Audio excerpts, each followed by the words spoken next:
Kanyakumari movie Telugu review. 4 ఏళ్ల క్రితం ఆనంద్ దేవరకొండతో పుష్పక విమానం సినిమాను తెరకెక్కించిన సృజన్ అట్టాడ ఇప్పుడు తనే నిర్మాతగా మారి కన్యాకుమారి సినిమా తీశాడు. ఈ సినిమా వినాయక చవితి సందర్భంగా నేడు ప్రేక్షకుల ముందుకు వచ్చేసింది. సినిమా ఎలా ఉంది, ప్రేక్షకులను ఎంతవరకు ఆకట్టుకుంది అనేది రివ్యూలో చూద్దాం.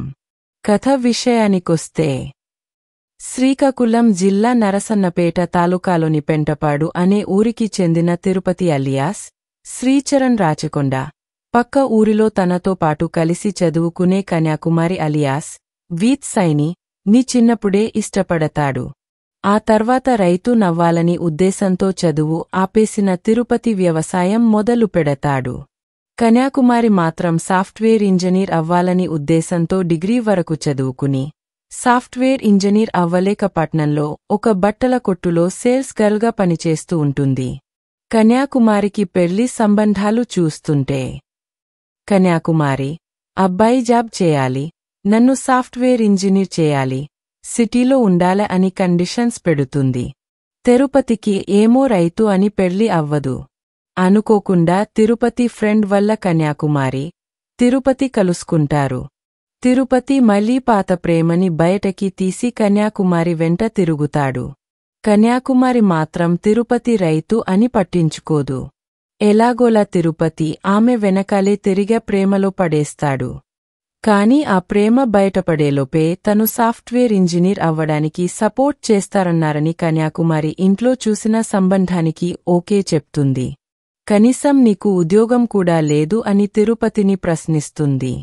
దీంతో తిరుపతి కన్యాకుమారి కోసం వ్యవసాయం మానేసి ఇష్టం లేకపోయినా జాబ్లో జాయిన్ అవుతాడు.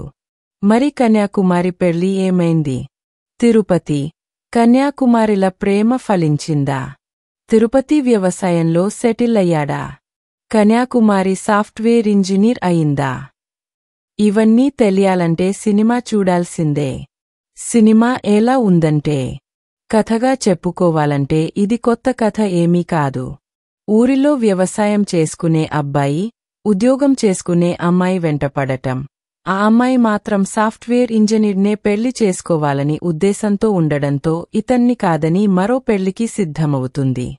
ఆమె అంటే ఇష్టం ఉన్నంత మాత్రాన తనతోనే కలిసి ఉండాలనుకోవడం కరెక్ట్ కాదనే ఉద్దేశంతో హీరో ఆమెను త్యాగం చేయడానికి కూడా సిద్ధమవుతాడు. కాని ముందు ప్రేమ కన్నా జీవితమే ముఖ్యం, తన గోల్ ముఖ్యమని భావించిన కన్యాకుమారి తిరుపతి ప్రేమను అర్థం చేసుకుని అతని కోసం ఏం చేసింది అనే లైన్లో ఈ సినిమా రాసుకున్నాడు దర్శకుడు. నిజానికి ఇది ఒక ఫీల్ గుడ్ లవ్ స్టోరీగా ప్రేక్షకుల ముందుకు వచ్చింది. తెలియని హీరో, కాస్త తెలిసిన హీరోయిన్, ఆ పక్కన పాత్రధారులు ఎవరో కూడా తెలియదు. కాని సరదాగా ప్రేక్షకులను ఒక మట్టి వాసనకు దగ్గరగా తీసుకువెళ్లేలా దర్శకుడు సినిమాని తెరమీదకు తీసుకొచ్చాడు. అయితే తెలిసిన కథ కావడంతో ప్రేక్షకులకు ఈ సినిమా కాస్త సాగదీసిన ఫీలింగ్ కలుగుతుంది. కాని మ్యూజిక్తో కొంతవరకు ఆ బోర్ ఫీలింగ్ కలగకుండా చూసుకున్నాడు దర్శకుడు. నటీనటుల విషయానికి వస్తే, తిరుపతి పాత్రలో శ్రీచరణ్ రాచకొండ ఒదిగిపోయాడు. ఒక పల్లెటూరి కుర్రాడిగా పరకాయ ప్రవేశం చేశాడేమో అనిపించింది కూడా. కన్యాకుమారి అనే శ్రీకాకుళపు అమ్మాయి పాత్రలో గీత్ సైని పరకాయ ప్రవేశం చేసింది. మిగతా పాత్రధారులు అందరూ తమ తమ పాత్రల పరిధి మేరకు ఆకట్టుకునేలా నటించారు. ఈ సినిమాకి ప్లస్ పాయింట్ సంగీతం. సినిమా చూస్తున్నంత సేపు బోర్ కొట్టకుండా సంగీత దర్శకుడు కథను నడిపించాడు. అలాగే విజువల్స్ కూడా చాలా రిఫ్రెషింగ్గా ఉన్నాయి. పూర్తిగా ఈ సినిమా అంతా పల్లెటూరిలోనే సాగపోతూ ఉండడం గమనార్హం. నిర్మాణ విలువలు బాగున్నాయి. రొటీన్ ప్రేమ కథ అయినా కాస్త ఫ్రెష్ ఫీలింగ్ కలిగేలా రాసుకున్నాడు దర్శకుడు. లవ్ స్టోరీలు చూసే వాళ్లకు మాత్రం ఈ సినిమా నచ్చొచ్చు. మరిన్ని మూవీ రివ్యూస్ కోసం మా ఛానల్ని సబ్స్క్రైబ్ చేయండి. థాంక్యూ. ఇప్పుడు మనం రేటింగ్ చూద్దాం. ఆడియన్స్ 5కి 2.75 రేటింగ్ ఇచ్చారు.